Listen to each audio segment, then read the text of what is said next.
အားလုံးမင်္ဂလာပါဒီနေ့တော့ကျွန်တော်ဒီရှက်ပေါ့နော်ရှက်ဝန်တန်အင်မရန်တိုင်းအဝိရှော့ဇက်ကဲအဲ့ဒါလေးတစ်ခုကျွန်တော်တို့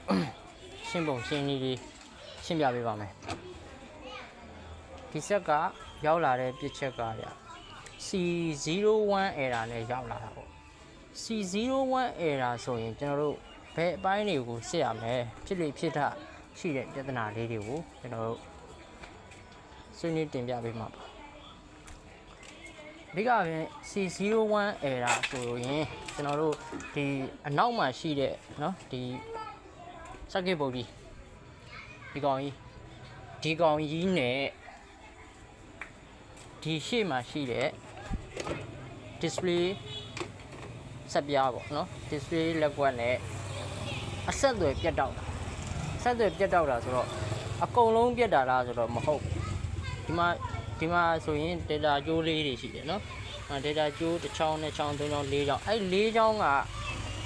တစ်ချောင်းတော်လကောင်းနှစ်ချောင်းတော်လကောင်းပြတ်တောက်နေမယ်ဆိုရင်ဒါ C01 error ဖြစ်နိုင်တယ်ပြောချင်တာကဒီကတ်နဲ့ဟိုနောက်ဘက်ကကတ်နဲ့ connection မမိတော့တာရှေ့နဲ့နောက်နဲ့ connection မမိတော့တာရှေ့ကပို့တဲ့ data တွေကိုလည်းနောက်ကမရနိုင်တော့ဘူးနောက်ကပြန်ပို့တဲ့ data တွေကိုလည်းရှေ့ကမသိတော့ဘူးအဲ့တော့ဟိုနဲ့ဒီနဲ့ data တွေအပေးယူလို့မရဘူးဆိုရင်ဒါ C01 error တက်တယ်နောက်တစ်ခုကဒီမှာရှိတဲ့ကျိုးလေးချောင်းလုံးမှာဆိုကြပါစို့ကြော့ကိုက်လို့ပဲဖြစ်ဖြစ်အကုန်ပြတ်တယ်ပူးနေတယ်ဆိုရင်လည်းပဲ no power ဖြစ်မှာเนาะဒီကျိုးလေးချောင်းနဲ့အပေါင်း5ဖို့ကျိုးနဲ့ ground ကျိုးနဲ့ပြတ်နေမယ်ဆိုလည်းသူက no power ဖြစ်မယ်ဘာမှမလာဘူးအဲ့တော့ power supply ဘုံမှာကြတော့ standby ဘိုးတွေရှိနေမယ်တွဲဖို့5ဖို့တွေရှိနေမယ်ဒီမှာဆိုရင်ဆိုကြပါစို့ကျွန်တော်ဒီ signal line လေးတွေမှာထောက်ကြည့်အမှ relay တွေပါတောက်ခနဲ့တစ်ခနဲ့အတန်ကြားရတယ်ဆိုရင်ဒါ power supply no နေတယ်ပေါ့ဗျာ no တယ် no ပြီးတော့မှပုံမှာ power မလာတာတို့ခုနလို C01 error တို့ဖြစ်တာပေါ့အဲ့ဒါကိုကျွန်တော်တို့ဒါအခုကျွန်တော်ဒီဆက်မှာပြချက်လိုက်ကြည့်တော့ဘယ်လိုတွေတွေ့တယ်ဆိုတော့ရောက်လာတဲ့အချိန်ဒီမှာဝါယာကြိုးလေးတွေသူကအဆက်ရာလေးရှိပါတယ်ဒါကျွန်တော်ပြောတော့မီးတိတ်နဲ့အလွယ်လေးပဲပတ်ထားတာပါเนาะပတ်ထားတာလေးတွေကိုကျွန်တော်လိုက်ပြမယ်ခုနကျွန်တော်ပြောတဲ့ဒီကြိုးလေးချောင်းမှာအဖြူရယ်မီးဟိုးရယ်အစိမ်းရယ်အနီရယ်ဆိုပြီးတော့လေးချောင်းရှိတယ်အဲ့လေးချောင်းကနေပြီးဒီဟိုဝိုင်းအောက်ကနေပြီးတော့သွားမယ်ဘယ်ကထွက်လာမလဲဒီကနေပြန်ထွက်လာเนาะဒီမှာဒီလေးချောင်းဖြစ်သွားဒီလေးချောင်းဒီမှာလည်းဖြက်ရဆက်ရည်ဖြက်ရဆက်ရည်ကတော်တော်များနေအောင်เนาะများနေတာတွေ့ရအဲ့တော့ဒီမှာဆိုရင်ကျွန်တော်လမ်းစာပျောက်သွားပြီအထဲရောက်သွားပြီဟိုအထုပ်ဝါရအထုပ်ကြီးတဲ့ကိုရောက်သွားပြီเนาะအဲ့တော့ခုနကျွန်တော်ပြောတဲ့လေးချောင်းအုပ်စုကဘယ် socket မှာစုံးမလဲဆိုတော့ကျွန်တော်တို့လိုက်ကြည့်မယ်ဆိုရင်ဘယ်လိုကြည့်ရမလဲဆိုတော့ကျွန်တော်ဒီကျိုးလေးချောင်းအုပ်စုဒီတနေရာထဲမှာအပူလိုက်အကက်လိုက်เนาะပူကက်လေးရှိနေရမယ်အဲ့အယောင်တွေကိုကျွန်တော်တို့သိရအောင်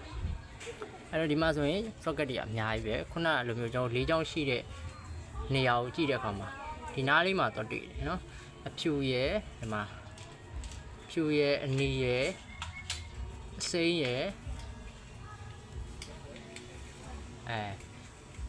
ဒီမှာဖြူရယ်အနီရယ်အစိမ်းရယ်မီးခိုးရောင်ရယ်ဆိုပြီးတော့ဒီမှာ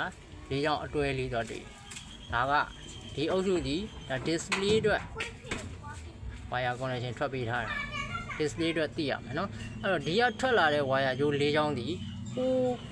ရှေ့က display ပုတ်ကို connection လုံးဝမရအဲ့တော့တချို့ကအဲ့လိုမျိုးမေးရှင်အဲ့ဆိုရင် wire connection ကိုတခြားစစ်ဆိုတော့အားတဲ့စစ်ပြီးပြီးဘာမှလည်းပြတ်တာတောက်တာမရှိဘူးအဲ့လိုမဟုတ်ပါဘူးเนาะကျွန်တော် wire connection စစ်ဆိုတာကမျက်လုံးနဲ့စစ်ရမှာမဟုတ်ပါဘူးကျွန်တော်တို့ဗာလဲမီတာနဲ့စစ်ရမှာเนาะအဲ့တော့ဒီမှာဆိုရင်ကျွန်တော်တွေ့ရဘာတွေ့လဲဆိုတော့ဒီမှာ socket ကဒီဘက်ကလာတဲ့ကျိုးကဒီဘက်ကိုအဆက်အသွယ်မရဟိုဘက်ဒီဘက်အဆက်အသွယ်ပြတ်နေတယ်နောက်ပြီးကျိုးတွေကလည်းပဲအမဲပြီးတော့အညှိတက်ပြီးတော့မဲတူးနေရတယ်ဗျာမကောင်းတော့ဘူးပထမပိုင်းတော့ကျွန်တော်လိုက်တယ်ဒီနားဒီမှာချက်ရဆက်ရများတော့ချောင်းစင်းတေချာပြန်ဆက်ဒီနားဒီမှာလည်းဆက်ရများတော့ အေးရပြန်ဆက်တယ်ဆက်ပြီးတော့ကျွန်တော်တို့ဘယ်လိုလိုက်မလဲကျွန်တော်အားလုံးမီတာလေးရှိမှာပေါ့နော်မီတာလေးရှိမယ်မီတာမှာကျွန်တော်အတန်စကေးလေးထားပြီးအဲ့တော့ပထမဦးဆုံးကိုကဘယ်ကျိုးကိုစလိုက်မှာလဲပေါ့နော်စလိုက်မယ်ဆိုအစိမ်းရောင်လိုက်မယ်ပေါ့အစိမ်းရောင်ကျိုးလိုက်ဆိုကျွန်တော် wire connection လိုက်တဲ့အခါမှာဘယ်ကျိုးကိုမှလုံးဝဖြတ်เสียမလိုဘူးဒီ set တစ်ခုလုံးမှာကျိုးဖြတ်ပြီးတော့ wire connection လိုက်တယ်ဆိုတာမရှိဘူးเนาะကျွန်တော်ဒီမှာဥပမာအစိမ်းကိုကျွန်တော်လိုက်ဒီနားလေးကိုဟာမီတာလေးကချွန်းချွန်းလေးเนาะချွန်းချွန်းလေးနဲ့ဒီပေါက်လေးနဲ့ထိုးထည့်ထားလိုက်ကျွန်တော်တယောက်တည်းဆိုတော့နည်းနည်းတော့ကတိရဗျာဒီမှာထိုးထည့်ထားလိုက်เนาะဟုတ်ပြီနောက်တစ်ချောင်းယူလိုက်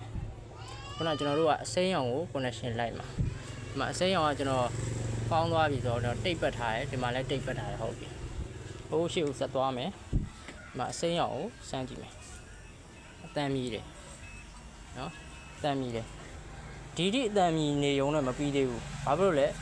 ခွာကျိုးကမဆုံးသေးဘူးဘယ်မှာဆုံးမှာလဲဒီထိဆုံးမှာအဲ့တော့ဒီထိကိုကျွန်တော်တို့ကစမ်းရမှာဒီမှာသူ့မှာလည်းအပေါက်ကလေးရှိနော်ပေါက်ကလေးတွေကိုထိုးထည့်လိုက်ဒါလေးမှာနော်ဒါမှတော့ wire connection လိုက်တယ်လို့ခေါ်တယ်အဲ့တော့ဒီတစ်ချောင်းလေးလိုက်ရမှာလားမဟုတ်ပါဘူးဒီမှာ၄ချောင်းရှိရင်၄ချောင်းလုံးကဒီအဆက်တွေတေချာပေါက်ရောက်ကိုရောက်ရမယ်အတန်မမီလို့မရဘူးနောက်ပြီးတော့အုံတန်ဖို့တွေပြနေလို့မရဘူးအဲ့တော့ဒီမှာဖြစ်တဲ့ပြဿနာအဲ့လိုပေါ့ကျွန်တော်ပထမဆက်ဦးချင်းမှာတော့ဒီ socket တွေပဲကျွန်တော်လိုက်တာဒီ socket ဒီမီးတွေမရောက်ဘူး connection မဝင်ဘူးဟုတ်ပြီအဲ့ဒါကျွန်တော်နောက်ပြန်ဒီမှာတစ်ချောင်းချင်းဒီဖြတ်လိုက်ဆက်လိုက်တေချာလေးသူ့ကြောင့်လည်းသူပြန်ဆက်တယ်ဆက်ပြီးတော့အကုန်လိုက်တော့ဒီထိအကုန်ရောက်သွားပြီအဲ့ဒါလည်း C01 မပြောက်ဘာတော့ဒီထိကျိုးတွေအကုန်ရောက်နေတယ်ဗျာနော်ဒီထိကို connection အကုန်ရောက်ရထားတယ်ဒီ C01 မပြောက်နေအဲ့တော့သိကြတယ်ဒီ socket ထဲမှာloose ဖြစ်နေပြီเนาะကျိုးဆက်တွေကောင်းမရတော့ဘူးအဲ့တော့ဒီကနေပြီးတော့ကျွန်တော်ကပြန်လိုက်ကခုနဒီကောင်ကိုပြန်ဖြုတ်လိုက်ဒီကနေတစ်ခါပြန်လိုက်တယ်ဒီမှာဥပမာအနီကိုလိုက်မယ်ဆိုရင်အနီအောင်အပေါက်ထဲကိုခြုံလေးထိုးထည့်လိုက်နော်ထိုးထည့်တာဟုတ်ပြီဒီမှာအနီကိုထောက်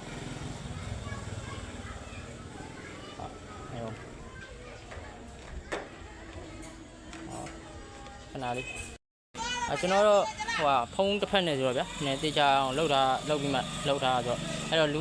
ကိုယ့်အကူပြင်းတဲ့ခါကျလက်တစ်ဖက်ကဒီကိုထိုးထည့်လိုက်တစ်ဖက်ကဒီကိုထောက်လိုက်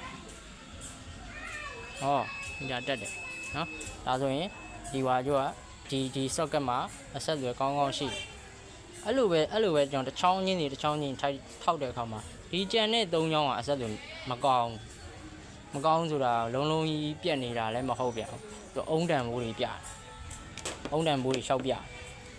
အတန်စကေးလည်းမမီဘူးအဲ့လိုမျိုးဖြစ်ရင်ဒါ C01 ဆိုပြီးတော့ဖြစ်နောက်တစ်ခုဖြစ်နိုင်ရရှိတာပါလဲဆိုတော့ကျွန်တော်တို့ဒီစက်ပြားကြီးပေါ့စက်ပြားကြီးကတော့နိုးနေပိုက်ဖို့တွေတွဲဖို့တွေနိုးနေသို့တော့